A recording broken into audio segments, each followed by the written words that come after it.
Student, तो यह प्रश्नावली 13.1 का तीसरा प्रश्न हमें दिया है कि एक किसान डीजल पंप लेने के लिए ग्रामीण बैंक से 5,500 रुपये 4% वार्षिक चक्रवृद्धि ब्याज की दर से कर्ज किया। वार्षिक गणना पर ज्ञात कीजिए कि 2 वर्ष पश्चात किसान बैंक को कितना रुपया देगा। ठीक है, तो ये भी चक्रवृद्धि ब्याज ज्ञात ही करना है, भले इतना बढ़ा चढ़ा के लिख दे है, उसमें ज़्यादा जो है डिस्टर्ब नहीं होना है। ठीक है, कंफ्यूज नहीं होना है, बस आपको ये समझना है कि चक्रवृद्धि ब्याज ज्ञात करने बोल रहा है। समय दिया है 2 साल, मूलधन दिया है 5,500 रुपये और ब्याज दर जो है 4% है। ठीक है, तो चलिए इसको हल करते हैं। तो आपको जो है बाकी सब चीज़ों से मतलब नहीं है, आप जो है मूलधन लिख लेना। मूलधन को पी से दर्शाते हैं, पी बराबर दिया है यहाँ देखिए 5,500 रुपये जो कर्ज लिया है, यही इसका मूलधन है। ठीक है, इसमें चाहो तो इसे रुपया लिख सकते हो।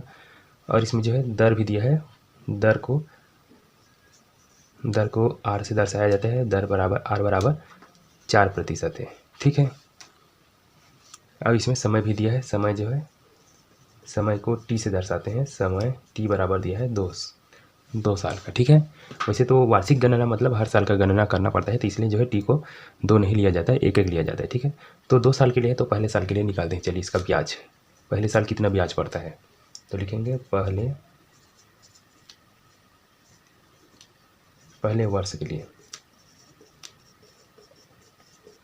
तो पहले वर्ष के लिए क्या हो जाएगा, मूलधन भी यही रहेगा, दर भी यही रहेगा, बस समय जो है 2 की जगह में 1 हो जाएगा। ठीक है, तो पहले वर्ष के लिए या पहले वर्ष का ब्याज भी लिख सकते हैं। ठीक है, इसके लिए को हटा देंगे, सीधा लिखेंगे पहले वर्ष का ब्याज। ब्याज क्या आता है, ठीक है, तो ब्याज बराबर वही होता है पी गुना आर गुना टी बटे 100। ठीक है, तो ये हो जाएगा। देखिए जगह बचाने के लिए मैं थोड़ा से इस साइड लिख लेता हूँ। ठीक है, यहाँ बहुत सारा जगह बचा हुआ है, तो यहाँ पर जो है इसका जो ब्याज क्या हो जाएगा, पी का मान देखिए यहाँ पर दिया है, पी जो है 5,500 रुपये है, गुना आर का मान 4% दिया हुआ है, तो यहाँ 4, और टी का मान बताया ना, जैसे समय को 2 साल नहीं लेना है, 1 साल लेना है, पहले साल के लिए ले रहे हैं तो इसलिए और बटे 100। ठीक है, तो चलिए जो करते हैं उसको हटा देते हैं। यहाँ भी ऊपर में 2 जीरो दिया है, नीचे में भी 2 जीरो कट जाएगा। ठीक है, बचेगा क्या, सिर्फ 55 और गुना में 4 बचेगा, 1 का कोई मतलब नहीं है। तो देखिए 4 का गुना 5 है, 4 पंचे 20 का शून्य हासिल 2, 4 पंचे 20, 20 2 22। तो पहले वर्ष का ब्याज कितना मिला हमें, 220 रुपया हुआ है। ठीक है, पहले वर्ष का ब्याज है। तो यही जो ब्याज है वर्ष के अंत में, ठीक है, ये जो है मिश्र धन बन जाता है। ठीक है, तो पहले वर्ष के अंत में मिश्र धन। ठीक है, पहले वर्ष के अंत में यही जो है मिश्र धन बनेगा। तो मिश्र धन बराबर क्या होता है, इसके जगह में इसे बराबर लिखेंगे मूलधन और ब्याज को जोड़ दिया जाता है। ठीक है, तो मैं डायरेक्ट मूलधन और ब्याज को जोड़ देता हूँ। मूलधन कितना था पहले वर्ष का, 5,500 रुपये। ठीक है, इसमें हमने ब्याज कितना मिला हमें, 220 रुपये। ठीक है, इन दोनों को जोड़ेंगे तो मिश्र धन मिलेगा। ठीक है, तो 0 में 0 जोड़ो तो 0, 0 में 2 जोड़ो तो 2, 2 और 5 को जोड़ो तो 7, और ये 5 का 5। ठीक है, तो इतना पहले वर्ष के अंत में मिश्र धन जो है 5,720 रुपया मिल गया। ठीक है, ये जो है मिश्र धन है। अब यही जो मिश्र धन है वो जो है अगले साल के लिए ये जो है मूलधन बन जाता है। ठीक है, तो ये जो मिश्र धन अभी निकाले हैं ये दूसरे साल में यही मूलधन बन जाता है, इसी को चक्रवृद्धि ब्याज कहते हैं। ठीक है, तो अब पहले वर्ष का हो गया, तो अब दूसरे वर्ष का निकाल लेते हैं।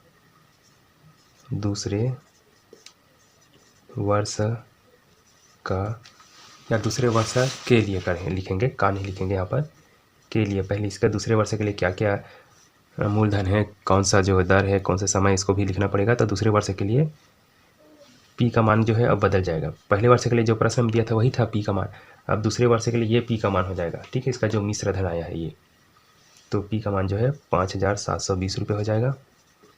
ठीक, और आर का मान जो है नहीं बदलेगा, ये जो है हमेशा 4% था, और टी का मान जो है 1 ही था। ठीक है, तो टी बराबर 1 लिख सकते हैं इसे। ठीक है, टी का मान 1 रहेगा। चलिए इसका जो है दूसरे वर्ष का ब्याज क्या हो जाएगा, लिखेंगे दूसरे वर्ष का ब्याज। दूसरे वर्ष का ब्याज में वही सूत्र लगेगा जैसे इसमें लगा था। ठीक है, कि पी गुना आर गुना टी बटे 100। ठीक, तो चलिए मान रखेंगे, तो पी का मान जो है यहाँ पर 720 रुपया। आर का मान 4% है और टी का मान 1 है, ठीक है। इसके बटे में 100 हो गया।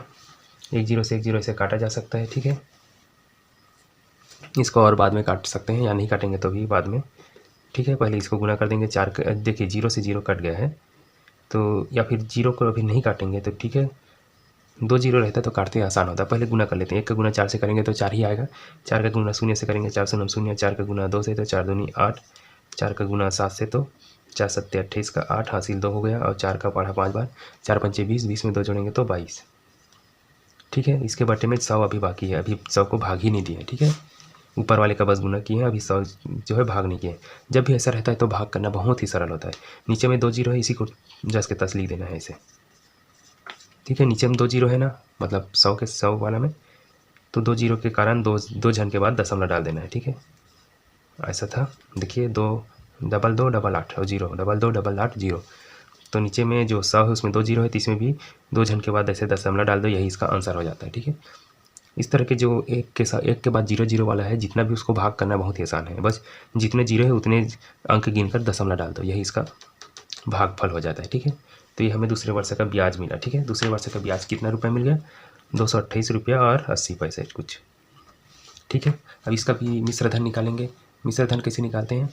मूलधन और ब्याज को जोड़ दिया जाता है, ठीक है। तो लिखना पड़ता है दूसरे वर्ष का मिश्र धन ऐसे करके, ठीक है। दूसरे वर्ष का मिश्र धन, दूसरे वर्ष का मिश्र धन क्या हो जाएगा?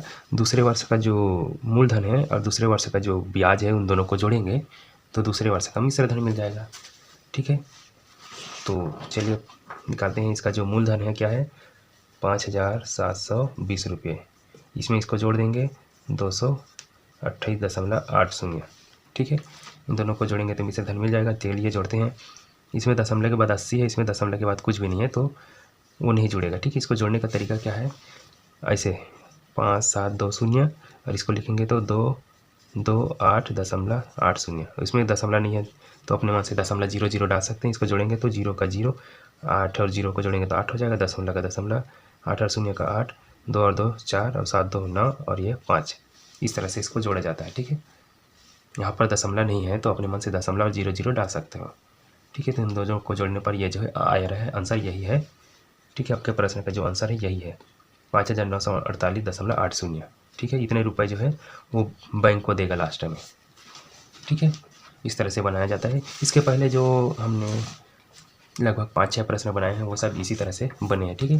तो अपने उन वीडियो को देख चुके होंगे तो इसको जो है कठिन नहीं लगेगा, ठीक है। समझने में बहुत ही सरल लगेगा ये भी। तो इस तरह से बनाया जाता है। आप इसको नोट करना चाहे तो नोट कर सकते हैं, बहुत ही सरल है, ठीक है। और चैनल को सब्सक्राइब नहीं करेंगे तो प्लीज़ सब्सक्राइब कर देना और लाइक कर देना, कमेंट करके बताना वीडियो कैसा लगा है। जो भी सुझाव हो आपके तो हम ज़रूर पढ़ते हैं, सभी का जवाब देने की कोशिश करते हैं, ठीक है। तो मिलते हैं हम कोई दूसरे प्रश्नों के साथ, ठीक है।